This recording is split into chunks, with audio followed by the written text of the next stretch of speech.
ज़्यादातर छोटे व्यापारी मार्केटिंग करने से डरते हैं क्योंकि उन्हें लगता है कि हम अपने बिजनेस से कमाते ही इतना सा है। अगर इसमें से भी एक बड़ा हिस्सा मार्केटिंग पे खर्च कर देंगे तो हो सकता है कि रिजल्ट आए, हो सकता है कि रिजल्ट ना आए, कस्टमर ना आए, तो कहीं मार्केटिंग पे खर्च किया हुआ पैसा बेकार ना चला जाए, इसलिए वो मार्केटिंग करने से डरते हैं। लेकिन आज मैं आपको इस वीडियो में 5 ऐसे स्टेप्स बताने वाला हूँ जिन्हें अगर आप फॉलो करते हैं तो आपकी मार्केटिंग एक इफ़ेक्टिव मार्केटिंग बन जाती है। इफ़ेक्टिव मार्केटिंग मतलब कुछ इस तरह से मार्केटिंग करना जिसका रिजल्ट आएगा ही आएगा, कस्टमर आएंगे ही आएंगे, सेल होगी ही होगी। तो कौन से हैं ये 5 स्टेप्स, इन्हें अच्छी तरह जानने और समझने के लिए वीडियो में आखिर तक मेरे साथ बने रहिए। लेकिन उससे पहले मेरी आपसे एक रिक्वेस्ट है कि अगर आपने अभी तक इस चैनल को सब्सक्राइब नहीं किया है तो प्लीज़ आप इसे सब्सक्राइब करें और बेल आइकन को भी ऑन करें ताकि मेरी हर आने वाली वीडियो आपको मिलती रहे। और अगर आपको ये वीडियो अच्छा लगे तो इसे लाइक कमेंट जरूर करना। तो चलिए वीडियो शुरू करते हैं। अब देखिए, ध्यान से समझिए। सबसे पहला काम आपको क्या करना है, अपनी टारगेट ऑडियंस को पहचानना है। टारगेट ऑडियंस मतलब वो लोग जो सच में आपके कस्टमर बन सकते हैं।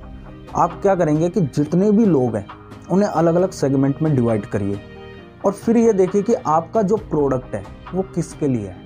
क्या वो बच्चों के लिए है या बड़ों के लिए है? क्या वो अनपढ़ लोगों के लिए है या पढ़े लिखे लोगों के लिए? क्या वो गांव वाले लोगों के लिए है या शहर के लोगों के लिए? इस तरह से आप अलग अलग सेगमेंट बनाएंगे और फिर ये आइडेंटिफाई करेंगे कि कौन सा सेगमेंट आपका कस्टमर बन सकता है। तो इस तरह से आपको क्या करना है, सबसे पहला काम तो आपको ये करना है, अपनी टारगेट ऑडियंस को समझना है कि एक्चुअल में आपका कस्टमर कौन बन सकता है। उन्हें आपको आइडेंटिफाई करना है। अब देखिए, आपको ये पता चल गया कि मेरी टारगेट ऑडियंस कौन है, किन लोगों के सामने मुझे मार्केटिंग करनी है, किन लोगों तक मुझे अपने प्रोडक्ट की जानकारी पहुंचानी है। अब दूसरा काम आपको क्या करना है, आपको ये समझना है कि मुझे मार्केटिंग करनी कहाँ पर है।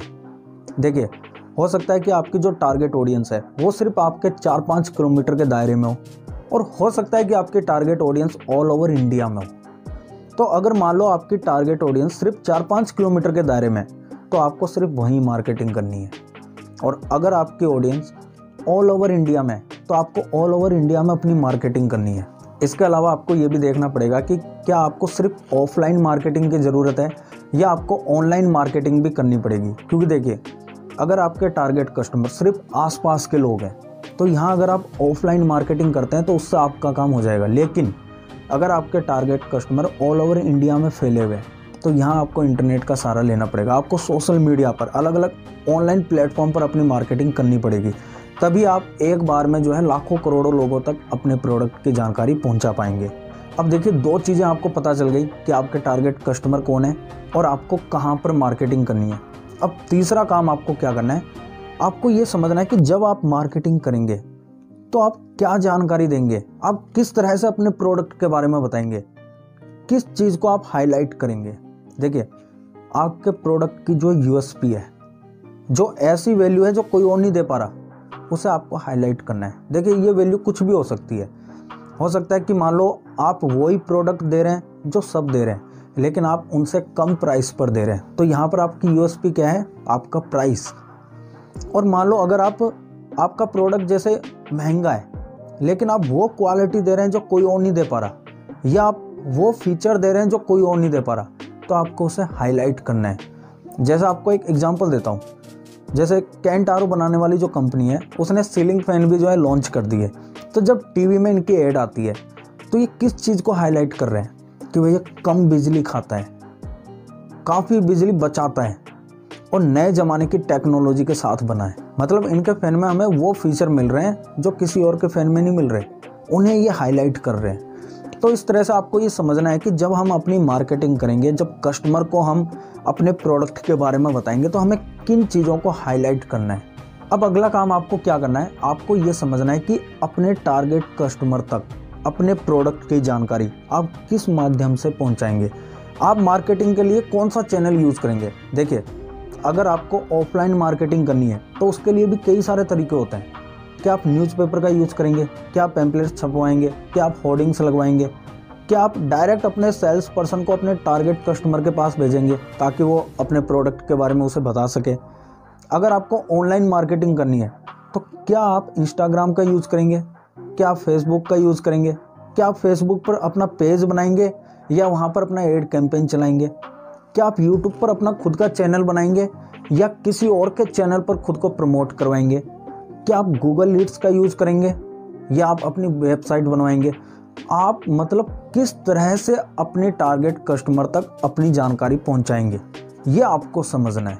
आपको ये समझना है कि आपकी जो टारगेट ऑडियंस है उसके हिसाब से कौन से माध्यम से अगर आप मार्केटिंग करें तो आपको ज़्यादा फ़ायदा मिल सकता है। ये चीज़ आपको जो है आइडेंटिफाई करनी है। अब देखिए, ये 4 काम होने के बाद हमने क्या करा है कि अपने टारगेट कस्टमर को समझ लिया, हमें कहाँ पर मार्केटिंग करनी है वो समझ लिया, हमें क्या बताना है वो हमने समझ लिया, और हम कौन से माध्यम का यूज़ करेंगे, किस मार्केटिंग चैनल का यूज़ करेंगे वो हमने समझ लिया। अब 5वां काम आपको क्या करना है, आपको मार्केटिंग करनी है। और मार्केटिंग के साथ आपको कुछ चीज़ों को समझना है, जैसे कि कॉस्ट ऑफ कस्टमर एक्विजिशन ये कितनी आ रही है, मतलब एक कस्टमर को लाने पर आपके कितने पैसे खर्च हो रहे हैं, क्या आप कुछ प्रॉफिट निकाल पा रहे हैं या नहीं।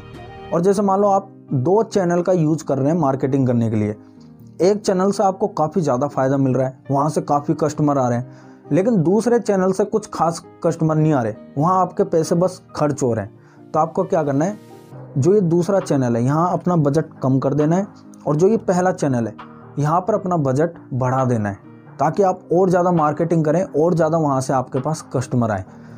और जैसे आपको अपनी मार्केटिंग जो है कंटिन्यू करते रहना है। ऐसा नहीं होना चाहिए कि आपने एक बार अपनी मार्केटिंग कर दी उसके बाद फिर आप मार्केटिंग नहीं कर रहे, तो क्या होगा, लोग आपको भूल जाएंगे, मार्केट से आप बहुत जल्दी गायब हो जाएंगे। क्योंकि देखिए, लोगों की ज़बान पर वही ब्रांड रहता है जिसका नाम वो बार बार सुनते हैं, या जिसका लोगो या जिसका नाम वो बार बार देखते हैं। तो आपको क्या करना है कि लगातार अपनी मार्केटिंग करते रहना है। चाहे आप ज़्यादा बजट नहीं है तो थोड़े से बजट में ही आप जो है कम लेवल पर अपनी मार्केटिंग करो, पर लगातार करते रहो, ताकि आपका जो भी ब्रांड नेम है, जो भी आपकी कंपनी का नाम है, वो लोगों को लगातार दिखाई दे, सुनाई दे, ताकि लोगों के दिमाग में जो है आपका नाम बैठा हुआ रहे। तो ये 5 स्टेप्स हैं जो कि हमने जाने। अपनी टारगेट कस्टमर को पहचानना, हमें कहाँ पर मार्केटिंग करनी है ये समझना, हमें किस तरह से अपनी जानकारी देनी है ये समझना, और हमें कौन से चैनल का यूज़ करना है मार्केटिंग करने के लिए उसे समझना, और मार्केटिंग को रिव्यू करना। तो अगर आप इन 5 स्टेप्स को फॉलो करते हुए अपनी मार्केटिंग करते हैं तो आपकी मार्केटिंग एक इफ़ेक्टिव मार्केटिंग बन जाएगी।